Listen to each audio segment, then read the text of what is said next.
¿Qué pasa, mi gente? Bienvenidos a un nuevo vídeo. En este vídeo vamos a estar analizando el entrenamiento de Perekoy, así como os prometí en el vídeo en el que reaccionamos a sus levantamientos. Este fue el entrenamiento que estuvo realizando durante la época de cuarentena. Además, le ayudó a alcanzar uno de sus mejores niveles tanto en dominadas como en muscle up y un gran nivel en fondos y en sentadillas, así que podemos decir que fue un gran entrenamiento. También estaremos viendo cómo estructuró sus progresiones en los básicos. Este no es el entrenamiento que él vende, este fue el entrenamiento que estuvo él realizando. Si queréis sus entrenamientos, simplemente id a su página web y comprarlos. Así que vamos a ello. Lo primero que quiero decir es que lo que más me gusta de esta sección es que podemos ver cómo entrenan diferentes atletas, ya que, por ejemplo, la manera en la que entrena Matthew no tiene absolutamente nada que ver con la manera en la que entrena Pere o la manera en la que entreno yo. Pero hay una curiosidad y es que la manera en la que estructuramos nuestras progresiones es bastante similar, así que creo que en este vídeo vamos a poder aprender un montón. Ahora mismo me va a tocar hacer un poco de detective porque estos entrenamientos que estáis viendo de fondo, él los subió a su canal, pero evidentemente aquí no estaba explicando exactamente qué estructura estaba siguiendo. Sin embargo, con lo que subió en su canal, con lo que subía en las historias hace 3 años y con lo que yo hablé con él en su momento, voy a intentar reconstruir todo su entrenamiento y que puede que me equivoque en algo, pero creo que vamos a aproximarnos bastante a lo que realmente él estaba haciendo. Como siempre, vamos a ir de lo más general a lo más específico y me acuerdo perfectamente que él me estuvo comentando que entrenaba 5 veces a la semana. En cuanto a la frecuencia por grupo muscular, estuvo haciendo una frecuencia 2 de tirones, una frecuencia 2 de pierna y únicamente una frecuencia 1 de empujes. Esto es lo que tenía más dudas, pero si os acordáis en el vídeo en el que reaccionamos a sus levantamientos, él me estuvo comentando que en el famoso ring muscle up con 60 kilos se lesionó el tendón del pectoral y desde aquel entonces ha tenido molestias siempre en los fondos. De todas formas, no tenía muy claro si la frecuencia 1 fue en pierna o fue en empujes, pero luego, revisando sus historias destacadas, coincide perfectamente que fuese una frecuencia 1 en empujes, ya que la progresión lineal de 5 kilos a la semana en los fondos coincide exactamente con un entrenamiento a la semana. Además, si no me equivoco, en pierna él hacía una frecuencia 2, ya que un día hacía sentadillas normales y otro día variante en las que metía tempo. De todas formas, esto lo analizaremos un poquito más posteriormente. Vamos a empezar analizando los entrenamientos de tirón de Pere. En cuanto a los entrenamientos, al menos de tirón, hay una particularidad y es que hace un entrenamiento mucho más culturista, entre comillas, en el que añade mucho volumen de entrenamiento y bastante variedad de ejercicios. En cuanto a los ejercicios, podríamos dividirlo en dos partes, ya que la primera mitad de la cuarentena estuvo entrenando en anillas y la segunda mitad de la cuarentena estuvo entrenando con barra una vez le entregaron una estructura. Pero los ejercicios que realizaba eran básicamente los mismos. De todas formas, vamos a ver que hacía un montón. Y yo creo personalmente que conforme pasaban las semanas de la progresión y el peso que manejaba iba siendo más alto y evidentemente más demandante, yo creo que fue quitando alguno de estos ejercicios. Pero esto no lo podemos saber. Los ejercicios que realizaban eran, primero empezaba con muscle up.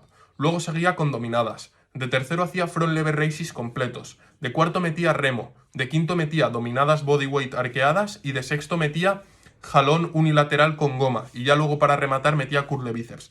A mí me parece un volumen de entrenamiento bastante alto. Veremos que únicamente hacía este volumen en tirón. Y yo creo personalmente que esto era porque el entrenamiento que subió era de los primeros de la planificación y que conforme pasaban las semanas fue quitando algo de volumen, pero como os he comentado, esto es simplemente elucubraciones mías. En cuanto a la progresión en el básico de las dominadas, como estaréis viendo de fondo, tanto cuando lo hacía con anillas como cuando lo hacía posteriormente en barra, estuvo haciendo una progresión lineal, al igual que hace Matthew, al igual que hago yo. Además es una progresión lineal en la que mantenemos el número de repeticiones y vamos aumentando el peso semana a semana. Personalmente a mí no me gusta el hecho de mantener el peso e ir aumentando las repeticiones semana a semana. Me parece que funciona peor, ya que creo que si te vuelves un experto en un rango de repeticiones le puedes sacar más partido con el paso del tiempo. Además de que me parece mucho más motivante el hecho de semana a semana ver cómo estás añadiendo más peso en el lastre.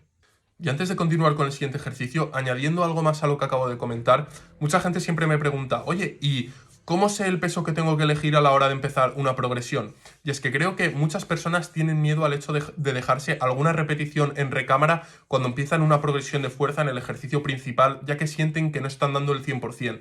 Pero lo que sabemos es que siempre que estemos trabajando entre un RPE 6 y un RPE 10, va a haber mejoras semana a semana. Entonces, a mí la manera en la que me gusta estructurar las progresiones es empezar la primera semana dejándome de 3, incluso a veces 4 repeticiones en recámara en el ejercicio principal y conforme pasan las semanas ir añadiendo peso para que la siguiente semana sea, pues en vez de 4, dejarme 3 repeticiones en recámara, la siguiente 2, la siguiente 1, la siguiente 0 y cuando me dejo 0 intentar ir a por un récord y de esta forma estructuro una progresión lineal y voy alcanzando con el paso de las semanas un pico de forma y luego si quiero ir al fallo ya meto ejercicios accesorios menos demandantes a nivel del sistema nervioso en los que sí que pueda ir al fallo y sí que pueda darle ese estímulo, si queremos decirlo, extra al músculo.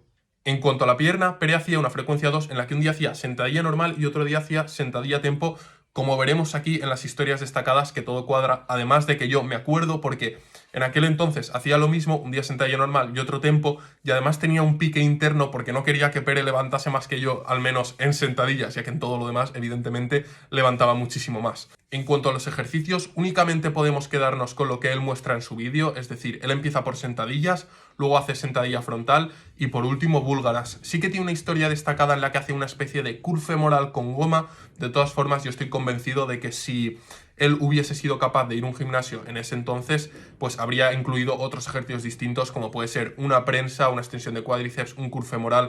Entonces, yo este entrenamiento en cuanto a la pierna no me lo tomaría demasiado en serio. En cuanto a la progresión, vaya por Dios, también una progresión lineal en la que subía 2,5 kilos por entrenamiento, es decir, 2,5 kilos cada semana, y lo máximo que tiene subido son 155 por 6, si no me equivoco.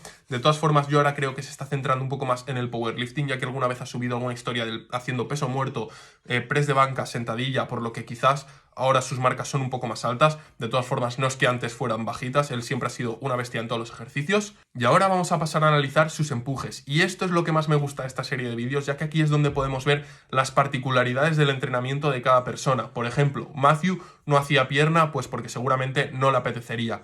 Yo únicamente hago en una frecuencia 1, no porque yo quiera, sino porque es lo único que me aguanta la rodilla. En este caso, Pere hace empujes únicamente en una frecuencia 1, porque es lo que le tolera su pectoral. Ahora no sé si estará haciendo una frecuencia mayor, pero en esta época únicamente hacía una frecuencia 1.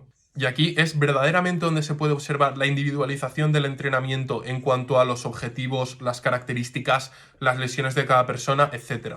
En cuanto a los empujes, como hemos dicho, Pere hacía una frecuencia 1 y además con un volumen de entrenamiento bastante bajo. Estoy seguro que hacía esto porque es lo único que podía hacer y no lo que quería hacer. De todas formas, él sí que es verdad que en los entrenamientos en los que hacía tirón, antes de calentamiento hacía handstand push-ups. En cuanto a los ejercicios, ocurre un poco como con la sentadilla, y es que únicamente podemos quedarnos con lo que él muestra en el vídeo y hace 3 ejercicios. El primero es la progresión lineal de fondos, luego hace una variante de fondos.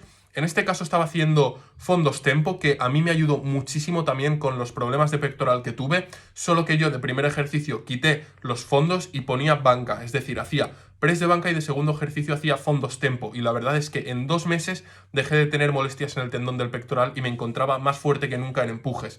Y luego de último ejercicio metía handstand push-ups también. En cuanto a la progresión, él no tiene subido en su YouTube un vídeo específico como si para la sentadilla o para las dominadas. De todas formas, si nos vamos a sus historias destacadas, podemos ver que hizo una especie de progresión lineal, empezando con un 3×10 con 70 kilos y subiendo semana a semana 5 kilos, hasta que acabó con un AMRAP con 100 kilos, en el que creo que hizo 10 repeticiones, lo cual es una auténtica barbaridad. Luego, después de esto, ya no sé si él tuvo que dejar de hacer fondos por el dolor, ya que estuvo mucho tiempo sin subir absolutamente nada de empujes. De todas formas, esto ya son suposiciones mías. Y ya para concluir, mencionar lo que más me ha llamado la atención, y lo primero es la cantidad de volumen de entrenamiento que metía en tirones con la variedad de ejercicios. No sé, no recordaba que fuese tanto. Luego, en cuanto a la sentadilla, cómo se ha adaptado a la situación en la que estaba, en la que pues era cuarentena y no podía ir a un gimnasio y utilizar máquinas, por lo que hacía 3 ejercicios bastante demandantes, como son sentadillas, sentadilla frontal y sentadilla búlgara. Y por último, cómo adaptaba el entrenamiento a su lesión, en la que hacía únicamente una frecuencia 1 con poco volumen de entrenamiento. Y bueno, mi gente, espero que hayáis disfrutado mucho de este vídeo. También, si tenéis algunos atletas de los cuales queréis que analice su entrenamiento porque tienen algo subido, mencionármelos en los comentarios y lo haremos. Así que espero que hayáis disfrutado mucho de este vídeo y nos vemos mañana con un nuevo vídeo. ¡Chao!